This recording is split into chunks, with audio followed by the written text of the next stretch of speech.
Embarking on your first international trip can be an exhilarating experience. However, it is very important to be prepared, knowledgeable, know the right documentations as you are preparing to transit from your country to your next country abroad, whether for job, whether for studies, whether for visit, whether for business or whatsoever reason that you are planning to travel abroad. This is very, very important. Ladies and gentlemen, welcome to my channel. My name is Don Franco, and in this video, I want to give you some very 10 top essential travel tips that you really need before you embark on any journey to whatsoever country in order to avoid loss of so much money, going to the wrong country, regretting after that, choosing wrong programs and getting blocked or confused, or even just simply avoiding some irregularities that are put together when it comes to traveling abroad. Thank you. And before we should go and dive into this video, ladies and gentlemen, I want to thank you very much for those who are staying up to this moment watching my videos. I'm a little bit busy. I'm sorry. I say some of the times and I don't really post my videos on time, but this is because I'm working on the different processes. I'm making sure that my clients, everybody that I help or assist in whatever way, they get the right information. So in this channel, we try as much as possible to provide you with the right information.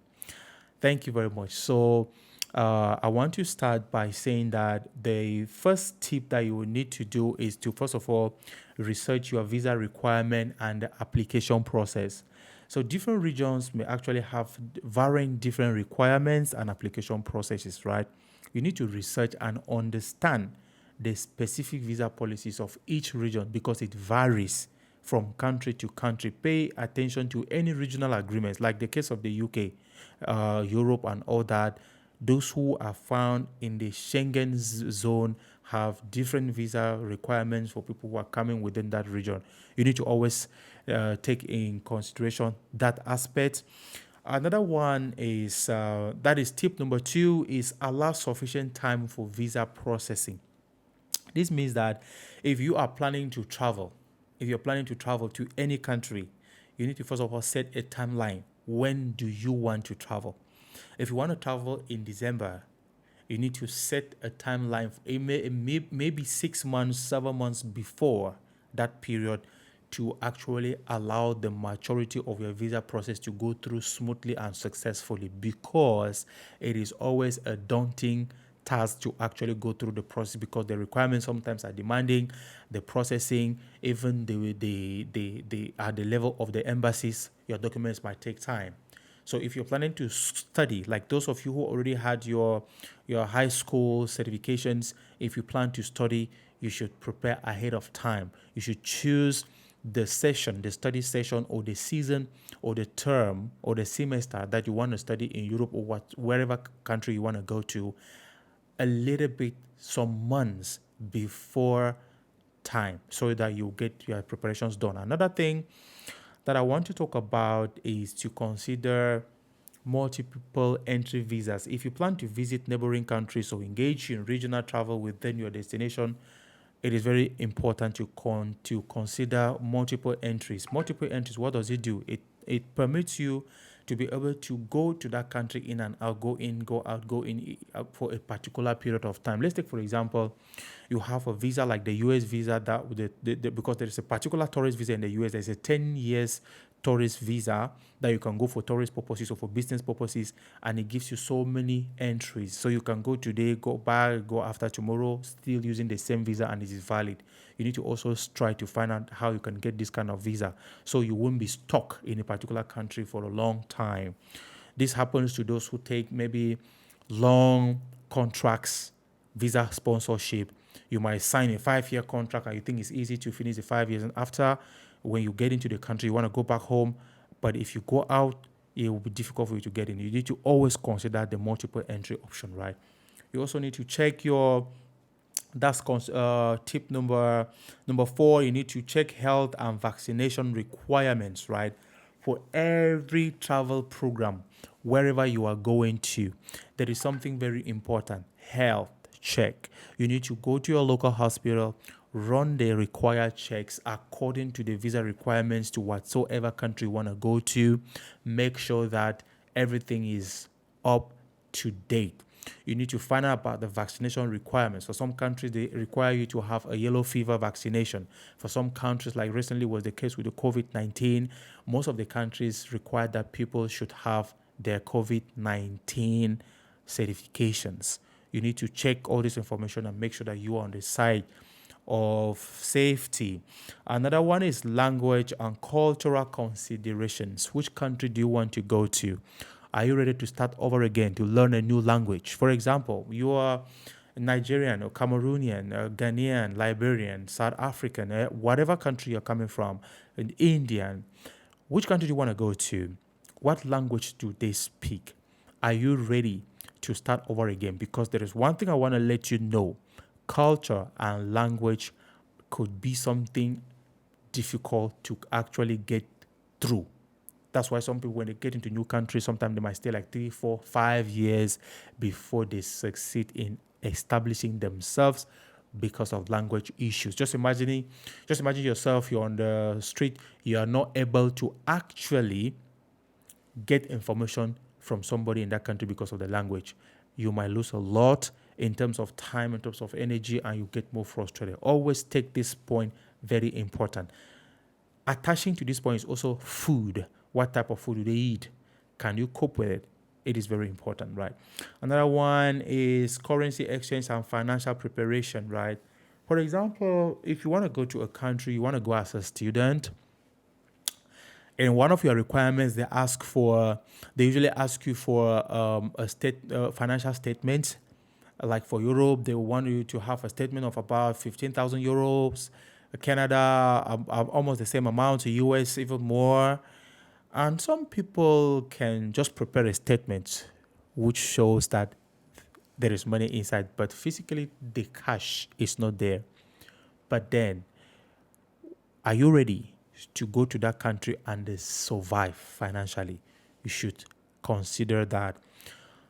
Abroad is not like in some of our home countries where maybe you have some problems, you are hungry, you can just knock at somebody's door and the person's going to give you something to eat. It's not the same case in abroad. People don't have time. Everybody is busy. And some people don't even like you say hi to them. So you need to take into consideration this financial preparation and also consider to make the exchange of the currency to which you are going to. If you're going to Japan, you need to make sure that you change at the airport, you get the Japanese currency at the airport, and you keep your home country currency as you exchange it to the Japanese currency so that you will not get yourself difficult to take a taxi or booking a hotel in Japan where you arrive. Because maybe in Japan, you will not have an easy office to exchange your country currency. If you're going to the US, consider to have dollars. If you're going to the UK, consider to have pounds. Go to Europe, consider to have euros. France, consider to have euros.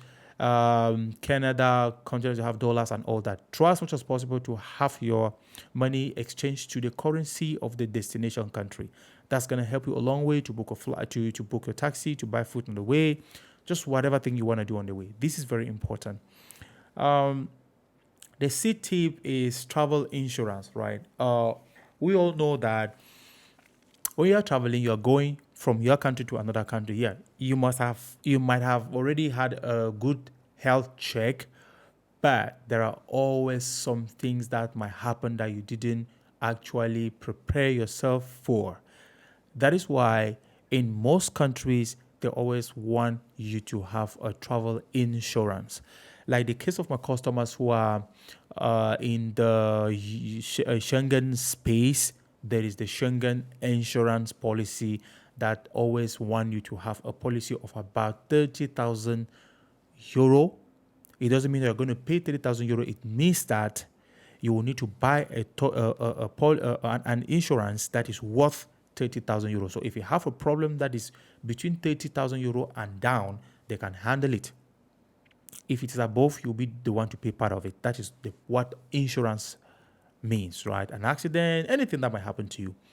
That's it. It's very important. Another one is to stay informed and safety and security. The thing is, When you are going to any country, the advice I want to give you is try as much as possible to search online the insecurity problems in that country, the behavioral pattern of the people in that country. Are they hostile with foreigners? Do they like black people? How can you cope? All those checks, you need to find out what kind of things are red flags to them. Some countries might not just want you to say hi to somebody on the street, right? When you say hi to somebody on the street, they get angry for that. So you got to consider that. You need to consider that aspect, right? You need to be very informed about the country you are moving into. This will serve you a lot. Don't regret just landing at the airport and you say hi to somebody and they arrest you before greeting them. They say you're harassing them. Ladies and gentlemen, if you are liking this content, I would just want to plead with you to subscribe to my channel, to share my videos, to turn on the notification bell, and remain informed, because there are just a lot of things that I'm preparing for you in this channel, and I hope you're going to enjoy the ride with me, right? Now, let's go to the last but not the least tip, which is pack essentials and travel documents safely. So ensure that you have copies of all essential travel documents, including your passport, visas, travel itinerary, and hotel reservations, and keep both physical and electronic copies in separate locations, such as luggages, email, cloud storage, additional pack necessary items such as adapters, chargers, medications, and so there are just a lot. Let me tell you something about documentation. If you have an electronic visa, make sure that you print it out and hold it. Don't keep on your phone, because you might reach in a situation where your phone is stolen and you get frustrated. If you have a physical visa or a passport, whatever, go and photocopy and keep it also, so that the passport, the visa number will be photocopied and kept secretly, so that even if your passport is missing, you will still have your visa page in another form, right? And then if you have any document, for example, if you applied for a job and you said you are an engineer and you send a CV that proves that you're an engineer, make sure that you have the engineer certificate with you. Make sure that any document that you use for any travel purpose is backed up physically with a real document. If not, you will get. That's why recently there was some information on YouTube that some Nigerian family, they were removed. They were asked to go back from the airport. I didn't really go to know reasons, but some of the reasons can be that you lie to your employer, you convince your employer online, but when you arrive, the employer discovered that what you were saying is not true. What are they going to do? They will just ask the immigration officer to send you back to your home country. Try as much as possible to be real and truthful on your travel history. Thank you. Concerning booking of flights, hotels, cruise, group travels, and all that, the truth is the website of our company is still under construction, because we're preparing so many nice things from you for you, where you not only book your flights, where you not only get your visa services, you will also be able to get jobs directly from our website, or post a job if you are a recruiter, and actually build your CV directly from our website with the different templates that we're going to present for you.